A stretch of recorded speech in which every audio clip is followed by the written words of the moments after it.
Vital Kamerhe ayibi mbongo ya l'État ebele. To bongisa ngote to ba wa détourner. Vital Kamerhe ayibi mbongo ya l'État ebele. Ata tant o azaki na Kabila tikala ko yiba boete. Bino na Bukavu bozo sala marche, bobebisi banzela o esala kutu na pasi. Banzela wana esala kutu ya pasi, kutu eza bien te o bozo na bobuki yango, bobebisi yango pour ko sala marche pour la libération après ya Vital Kamerhe. Vital Kamerhe ayibi mbongo ebele, eloko nini asali na mboka na ye.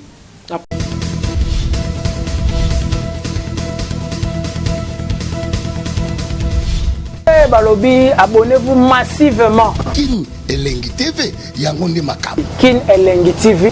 Yannick Wenge, Yonde Makam.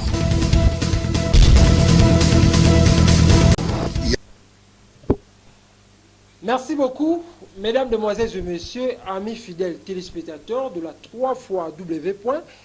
Kin Elengi Télévision. Merci parce que vous êtes nombreux. Merci pour votre fidélité. Vous êtes partout dans le monde en train de nous suivre. C'est votre humble serviteur, c'est le vôtre Yannick Wenge.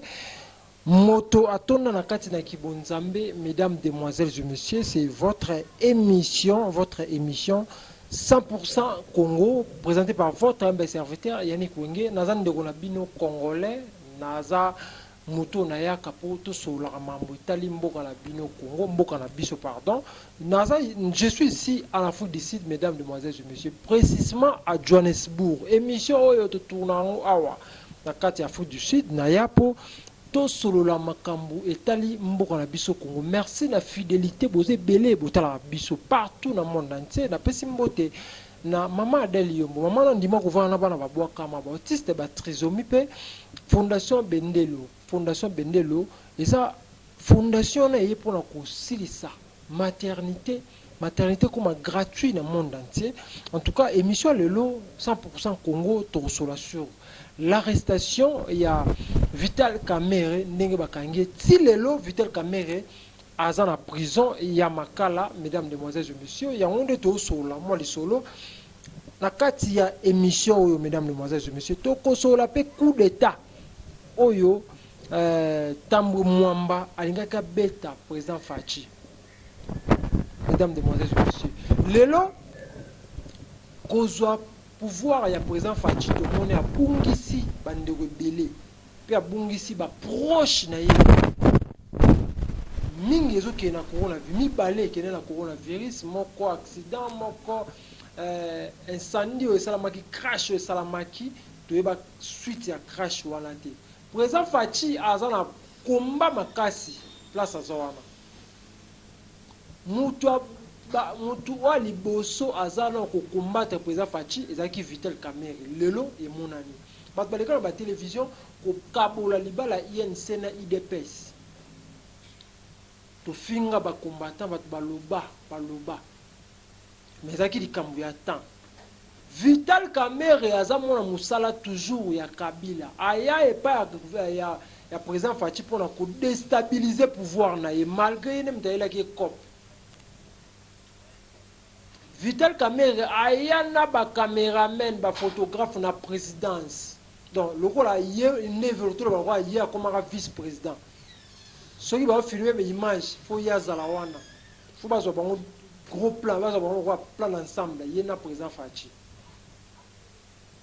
Ba soupçon bimi Vital Kamerhe yana poison, bandeko ya président Fachi, pe ba collaborateur na ye ba sili ko sila pour na poison. L'autre mona Kabila zaki na pouvoir wana atika lo kufi satan de goma wote ata mutu mo wote collaborateur na été na présidence à part quand tout moi qui crache bon ba sala ki o ba sala ba na bango.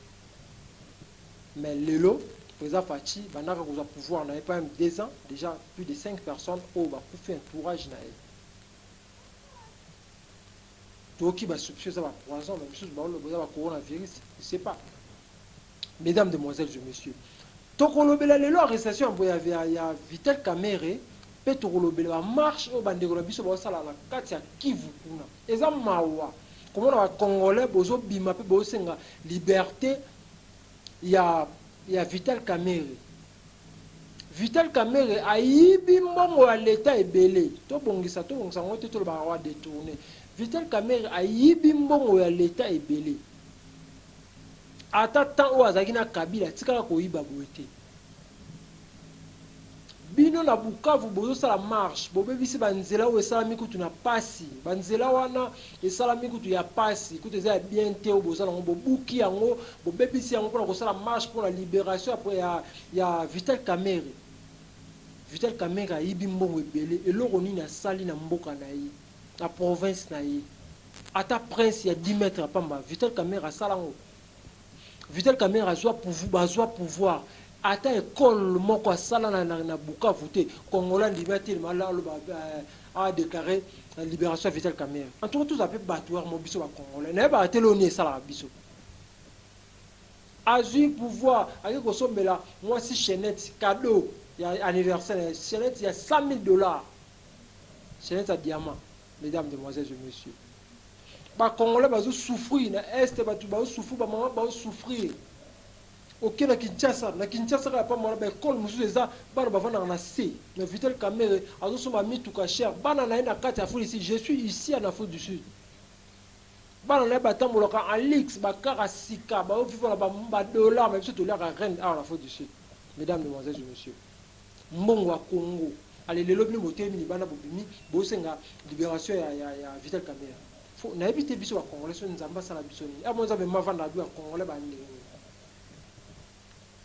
Ba combattant Vital Kamerhe tant azaki na Fachi ba combattant bolobio ba tawaka na Kabila Fachi zaka na Kabila ba combattant boloba bongo chaque fois combattant ba kangi Vital Kamerhe combattant mo visa théâtre so finalement Congolais alingara mboka Congolais zani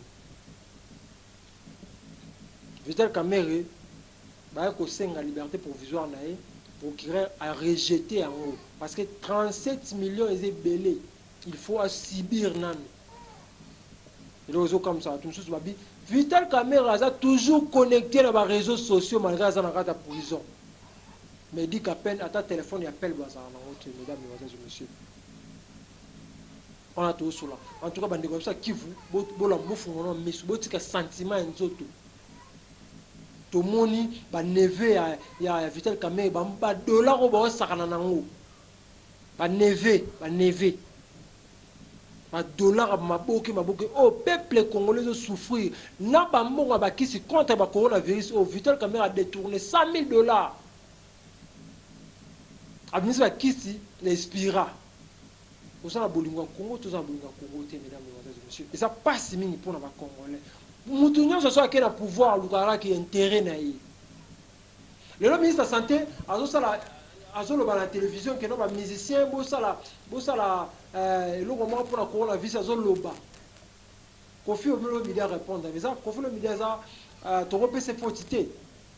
Alors biso ya solo que bino boyi ba monga l'état biso to bonga bona monga l'état te.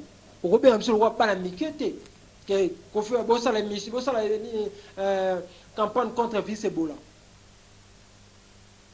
Ministre de la santé yo pe ozawana mbongo bima olia oko benga Kofi Olomide wa son se bo sala contre Covid. On ça passe mesdames, demoiselles et messieurs. Quand c'est mission la biso 100% Congo, to ndo sola toujours peut on sala analyse sur makambo les karambo na biso Congo. Tambwe mwamba alobi toujours Kongala fozala. Congrès fozala. Botraki tambo mwamba na top Congo ba propos à lobaki que président Fachi a boti que premier été a yebité mambazo ba a décrété l'état d'urgence sanitaire na mboka na biso a yebité constitutionnel. Vital Kamerhe a kanga lettre oyo président Fachi a pesa ki kota na cour. Lelo Vital Kamerhe a komi sa ki ngote. Les a pas simi mesdames, demoiselles et messieurs. Nous avons sur la biso tout mais quand on fond la mission Vital Kamerhe il faut payer maintenant dans la prison parce que à liembo l'état est belé. Plus de 370 millions de dollars. Monsieur coûte de silité. So bokila banda kuna ebo okuta mbongo. Bokila ndako a 1000 avant da bokuta mbongo. boke na Bukavu kuna bokuta bambongo na kata ba cave na se ba image bomonaki on va passer pona biso ba congolais ndenge biso ba congolais toza na chance vraiment te ya kozwa politicien na mbongo na biso ba congolais tozwa miso ya biso to fungola ko ba politicien bazo na mbongo na biso. Merci beaucoup. Tokomo ke na suka ya émission na biso 100% Congo. Naza ndeko na bino congolais oyo na lukaka to sola mambuwa ya mboka na biso Congo. Merci pour vous accueillir belé. Botala ka émission na biso oyo 100% Congo na kati ya chaîne oyo Kinyalengi télévision. Merci na abonné tout. Merci. Na bandeko tout boza partout. Botala biso. Tokuta na mukolo sima pour tout sola lisusu sur actualité oyo le kala mboka na biso. Merci beaucoup la réalisation. Bien Cédric Toukou, merci beaucoup à Curtis, merci beaucoup à Frère Pacifique, merci beaucoup à Maman Pierrette, c'est Daniela. Donc on s'est dit équipe, nous n'avons pas qui n'est lundi. Aux arts, la fouille pour que ça nous toujours d'informations. Merci beaucoup à Maman Mimine Duma, merci à Maman Adèle Yombo. D'ici là pour tout venir avec l'espoir de vous retrouver au prochain. Ciao.